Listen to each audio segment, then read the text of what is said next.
Halo teman-teman sekalian, sekali lagi ketemu dengan saya. Selamat datang di channel YouTube Beda Rumah Ternak, media informasi dunia peternakan. Pada kali ini kita masih melanjutkan belajar bersama mengenai ASF, seri yang ketiga dari 4 seri yang saya rencanakan.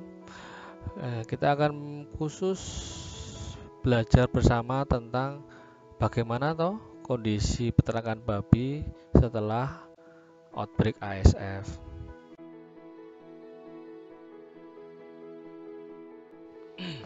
Sebelumnya kita akan melihat sekilas kasus-kasus ASF yang ada di dunia. Kurang lebih seperti ini. Jadi ASF itu ditemukan di Afrika sudah cukup lama, 1907, kemudian tahun 50-an menyeberang ke Eropa. Setelah itu 2007 outbreak lagi, dan yang parah adalah mulai masuk ke Asia dari Cina Agustus 2018.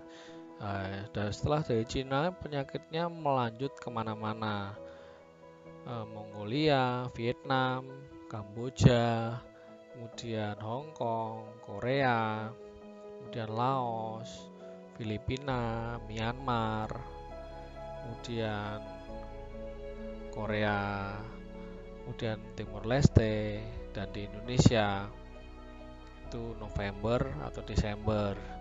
Kemudian Maret itu di Papua Nugini juga confirm, dan Mei ada laporan juga di India. Kemudian September ada kasus juga di Jerman, ini di babi hutan ya. Jadi ini serangkaian kasus-kasus ASF yang sampai saat ini masih berjalan dan sudah dilaporkan.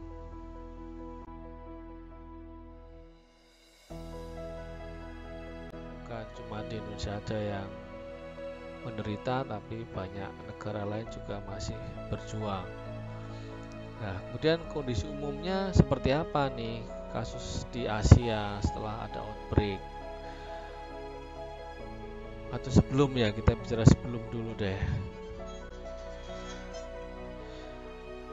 Jadi sebelum ada outbreak ini sebenarnya perkembangan teknologi dan inovasi dari peternakan babi di Asia ini cukup bagus. Jadi manajemennya sudah diperbaiki, sistem perkandangannya juga udah oke, formulasi pakan juga bagus. Artinya dari sisi manajerial, tipikal farm di Asia sudah ada progres yang baik.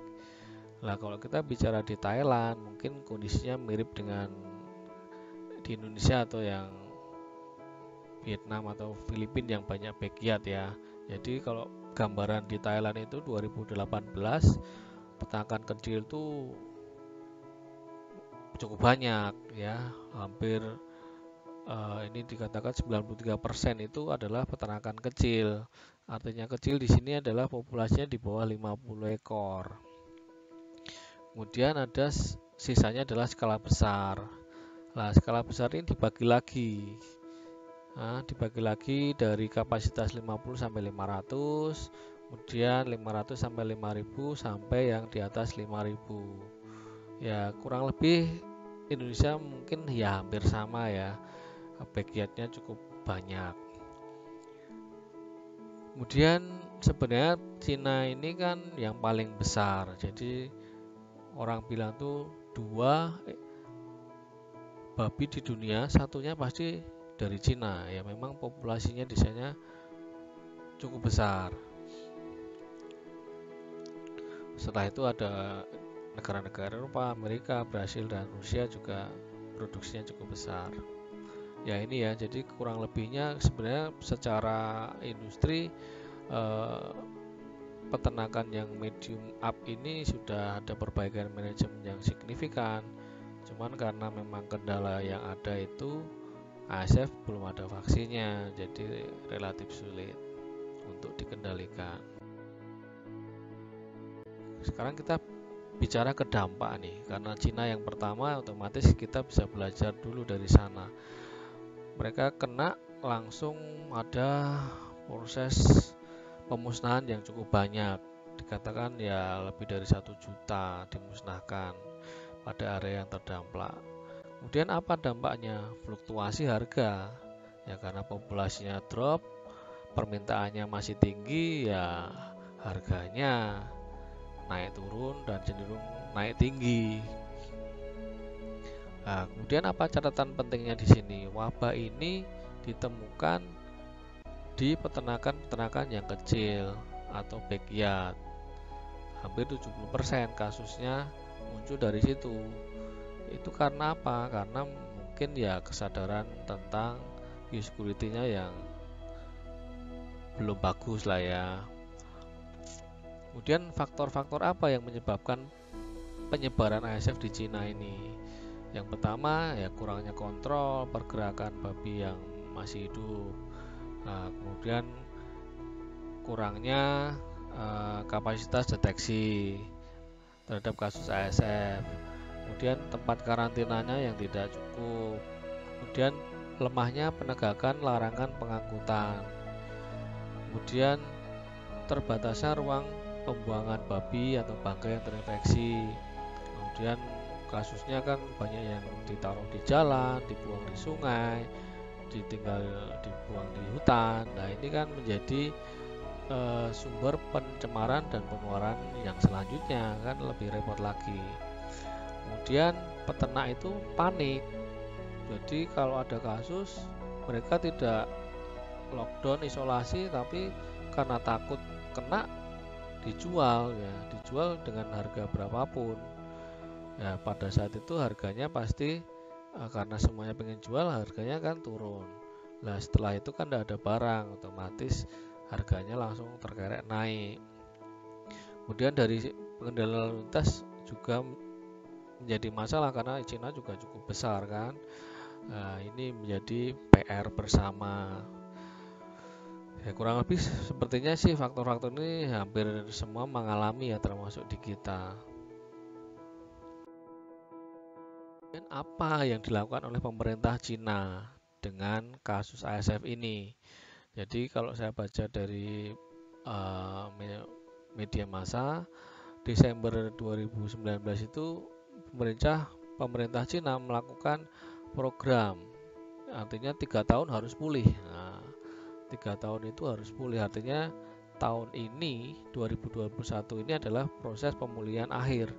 Dan memang pada kenyataannya 2020 itu populasi di Cina sudah hampir balik ke asal, hampir ya. Jadi posisinya memang 2021 ini adalah recovery yang finalnya. Nah, apa yang dilakukan supaya pemerintah Cina dalam hal mengembalikan populasi dan pengembangan produksi babi ini? Yang pertama adalah dukungan pembangunan peternakan babi yang skala besar. Karena otomatis kan kalau yang punya finansial kuat, ya mereka akan bisa support industri ini. Kemudian perizinan atau mengamankan lahan untuk peternakan babi. Kemudian yang selanjutnya adalah membantu peternak kecil dan menengah melalui mungkin ya pola kemitraan atau waralaba atau apapun ya. Biasanya kan kalau perusahaan besar yang aman kan masih bisa membantu suplai bibit atau piglet ke peternak kecil untuk juga mereka melakukan usaha. Nah, itu dilakukan. Kemudian promosi peningkatan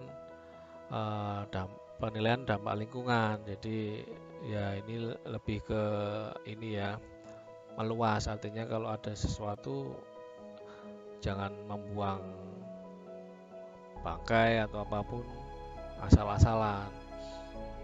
Kemudian memperkuat pencegahan dan pengendalian penyakit, terutama ASF. Kemudian yang selanjutnya adalah meningkatkan sistem manajemen risiko penyakit hewan dan pembentukan zona bebas penyakit. Kemudian ada membentuk komunitas. kemudian ada hotline ASF untuk pelaporan. Jadi semua ini dilakukan pemerintah Cina dalam upaya untuk pemulihan. Nah, kemudian apa yang terjadi? Proses repopulasi sekitar 6 bulan dilakukan untuk memastikan kandang itu aman. Jadi misalkan hari ini ada kasus outbreak, area itu harus segera dibersihkan, cleaning disinfecting, kemudian istirahat kandang 6 bulan. Habis itu baru mulai memasukkan babi-babi baru. Kemudian dimonitor dengan ketat dengan uji lab segala macam. Ini akan saya bahas di seri yang terakhir nanti ya untuk repopulasi.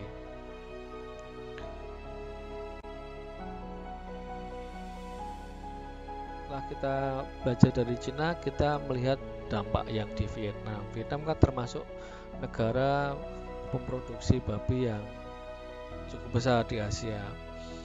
Jadi dampaknya adalah perdagangan, perjalanan manusia antar negara, pergerakan hewan, produk ini menjadi faktor resiko penularan. Ya sama ya posisinya ya, karena lalu lintas ini ya tidak mungkin bisa semua titik teramati oleh pemerintah. Kemudian epidemi mencapai puncaknya, menyebar lebih dari 8.200 komunitas ternak di Vietnam. Kemudian ada sekitar 6 juta ekor babi atau 21% yang terdampak di sini. Nah, 21% ini kan cukup besar. Nah, akhirnya posisinya akan menurunkan produktivitas ternak babi. Nah, akhirnya mendorong produksi unggas karena mereka harus mensubstitusi protein hewaninya. Jadi imbasnya adalah karena babinya berkurang, konsumsi daging ayam itu meningkat dan produksinya pun akhirnya ikut meningkat 16%. Kemudian ruminansia atau sapi domba itu kambing juga meningkat 5% dan hewan ternak lainnya juga ikut meningkat. Sedangkan angka importnya lebih heboh lagi karena kan masih banyak juga yang masih mau makan daging babi di sana. Jadi importnya 63% meningkatnya di tahun 2019. Kemudian apa yang dilakukan oleh pemerintah Vietnam? Yang pertama adalah restrukturisasi sektor peternakan dan model produksi sama rantai pasokan. Kemudian peningkatan pencegahan penyakit dengan biosecurity di berbagai tingkatan. Kemudian melakukan penelitian atau evaluasi masalah utamanya apa nih? Oh, backyard. Oh, berarti model peternakannya harus di upgrade. Nah, ini yang menjadi PR semua negara-negara Asia. Rata-rata kan memang backyard farm dan komplek area. Kemudian prosedur pengujian bebas penyakit ini juga menjadi concern. Analisa resiko rantai pasokan dan evaluasi air dan pakan yang terkontaminasi.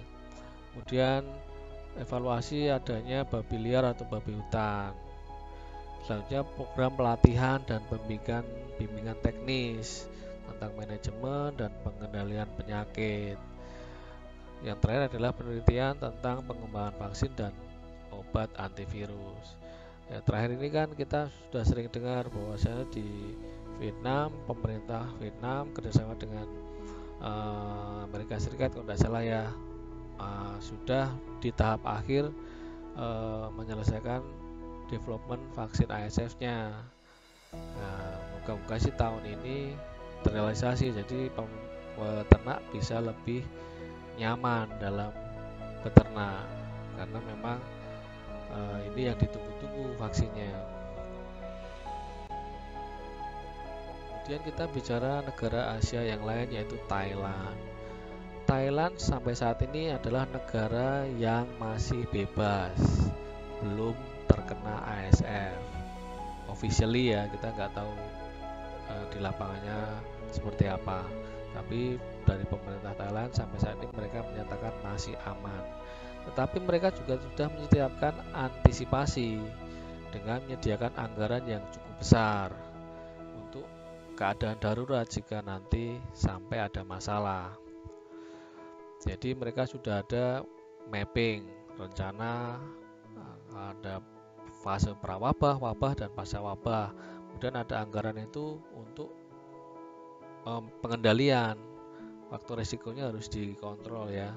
Di sini adalah perpindahan ternak, kemudian produk ilegal. Di perbatasan mereka menguatkan pengawasan. Kemudian wisatawan juga dari negara-negara yang notabene ada ASF ya, mereka melakukan kontrol ya. Kemudian pemberlakuan kendaraan, peralatan, ternak babi, makanan, dan apapun yang beresiko, jadi dikontrol juga. Kemudian diagnosisnya juga disiapkan, termasuk jaringan laboratoriumnya. Nah, yang lebih penting lagi adalah kesadaran masyarakat, terutama di peternakan yang kecil. Jadi kalau saya sharing dari teman-teman di Thailand itu, kelompok ternak kecil ini didatangi oleh kayak penyuluh dari pemerintah gitu ya, dikumpulkan kelompok ternaknya, dikasih edukasi, tidak cuma bapak ibunya tapi juga anak-anaknya dikasih edukasi, karena rata-rata kan juga memang komplek area. Jadi anak-anak itu dikasih tahu kalau main jangan di kandang tapi ya ada di luar lah, jadi jangan sampai nanti main ke tempat tetangganya, masuk ke kandang, nanti pulang masuk ke kandang dia yang ada di rumah. Nah, kalau ini menjadi habit yang baik, tentunya kan penyebarannya bisa lebih ditekan kalau memang ada kasus penyakit. Kemudian standar biosecurity-nya di peternakan juga harus ditingkatkan dengan investasi kandang karantina atau penyiapan tempat semprot yang khusus, tempat mandi, ya macam-macam ya. Jadi itu disiapkan oleh pemerintah Thailand.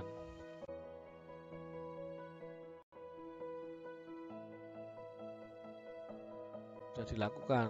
Ya, kita kemarin sudah belajar sedikit ya di seri yang kedua, banyak brosur atau poster mengenai ASF. Nah, ini kita akan lihat langkah strategisnya dari pemerintah Indonesia itu apa aja. Ya, penerapan biosecurity dan manajemen, pengawasan ketat daerah yang berisiko tinggi.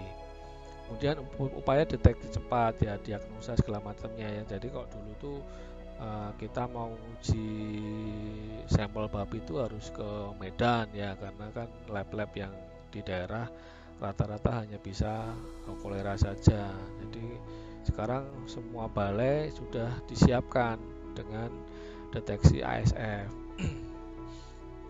Kemudian kebijakan ketat mengenai import untuk produk-produk babi. Kemudian juga ada himbauan untuk provinsi-provinsi yang padat populasi babi untuk meningkatkan kesiagaan tentang resiko ASF dengan sosialisasi, dengan seminar atau apapun. Kemudian pada kenyataan akhirnya tetap masuk ya. Nah, itu karena apa ASF masuk ke Indonesia? Ya, isunya adalah adanya pemasukan daging babi atau produk babi ke Indonesia. Kemudian ada sisa-sisa catering transportasi internasional, baik laut atau udara, untuk pakan ternak tanpa perlakuan. Jadi kan memang masih banyak peternak backyard itu yang swill feeding. Jadi limbah-limbah pakan, sisa-sisa makanan itu dikasihkan ke ternak tanpa dimasak. Nah, ini resikonya tinggi, termasuk penyebab utama. Kemudian orang yang terkontaminasi virus ASF dan memiliki riwayat kontak dengan babi di lingkungannya. Nah, kembali lagi lalu lintas manusianya. Kemudian handling kasus yang kurang tepat. Jadi sebenarnya idealnya adalah isolasi hewan sakit dan peralatan, kemosongan kandang selama 2 bulan. Kemudian untuk babi yang sakit karena ASF dimasukkan kantong, dikubur untuk mencegah penularan yang lebih luas, dan tidak menjual babi yang terkena ASF keluar dan tidak mengkonsumsinya. Ini catatannya tidak mengkonsumsinya itu artinya kan ini ada ketakutan mungkin ya, manusianya makan tidak habis, sisa, nah dia punya ternak, dikasihkan ke ternaknya lah. Kan padahal kan ASF itu bisa bertahan di daging asap, daging apapun itu kan lama, ya itu resiko. Sebenarnya kok ke manusia sih tidak masalah, mau dimakan asal eh, dimasak dengan betul. Ya, cuman kalau sudah menjadi produk sisa, ya idealnya harus dimasak lagi untuk dikasihkan ke babinya sebelum uh, dikonsumsi babinya, jadi itu lebih aman. Tapi pada kenyataan memang prakteknya itu relatif sulit, entah karena sosialisasinya tidak sampai atau memang peternaknya yang menganggap ASF itu hoax. Tantangannya apa setelah kasus ASF ini? Yang pertama adalah tentunya kesediaan pangan secara global. Seperti di Cina ya, Cina itu kan konsumsinya paling tinggi, akhirnya suplai kurang, harganya naik turun dan cenderung naik tinggi. Nah, akhirnya kan beberapa juga pindah ke protein alternatif seperti ayam, sapi, atau ternak yang lain. Itu terjadi di mana-mana. Nah, kemudian kalau kita bicara mau ngisi ulang, mau ngisi kembali restocking atau repopulasi, kan harus dibarengi dengan investasi perbaikan manajemen, proses sanitasi, desinfeksi, dan program biosecurity yang baik. Selain ada isu kenaikan harga pakan, ini kan menjadi isu tersendiri karena tidak semua peternak mempunyai kapital yang kuat.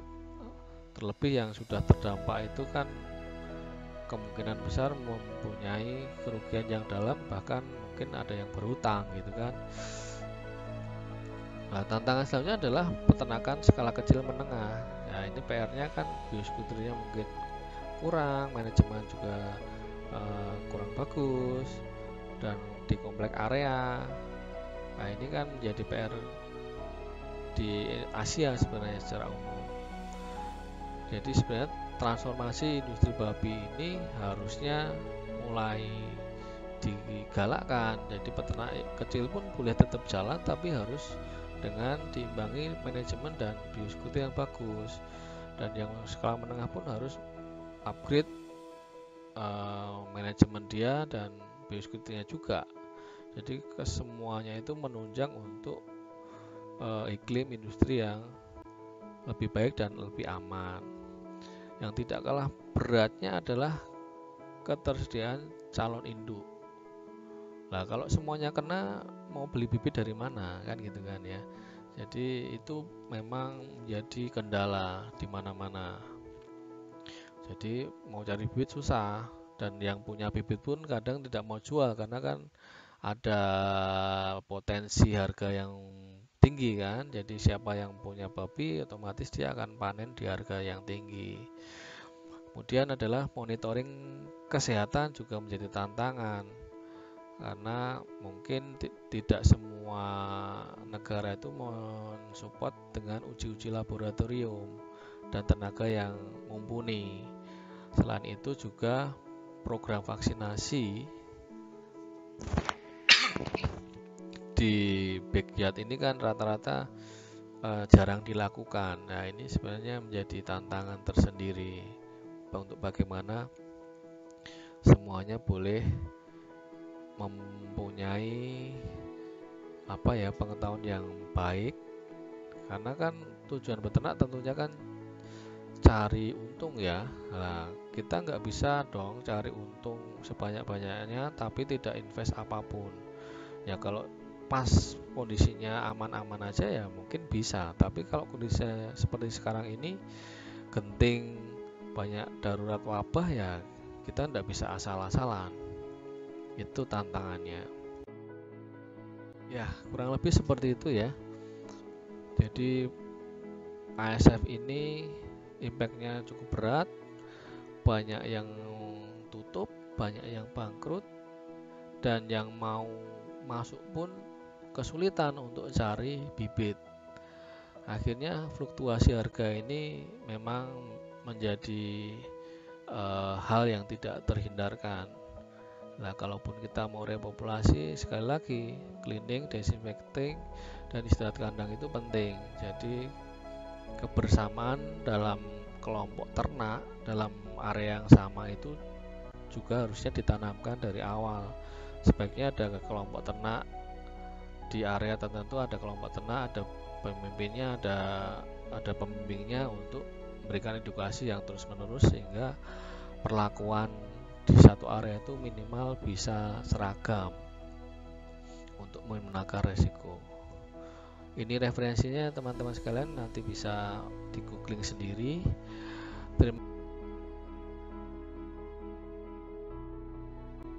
Silahkan like, share, dan subscribe. Kemudian mampir lagi ke Instagram Beda RT @bedarumahternak, dan juga ke website rumahternak.com. Terima kasih, semoga bermanfaat.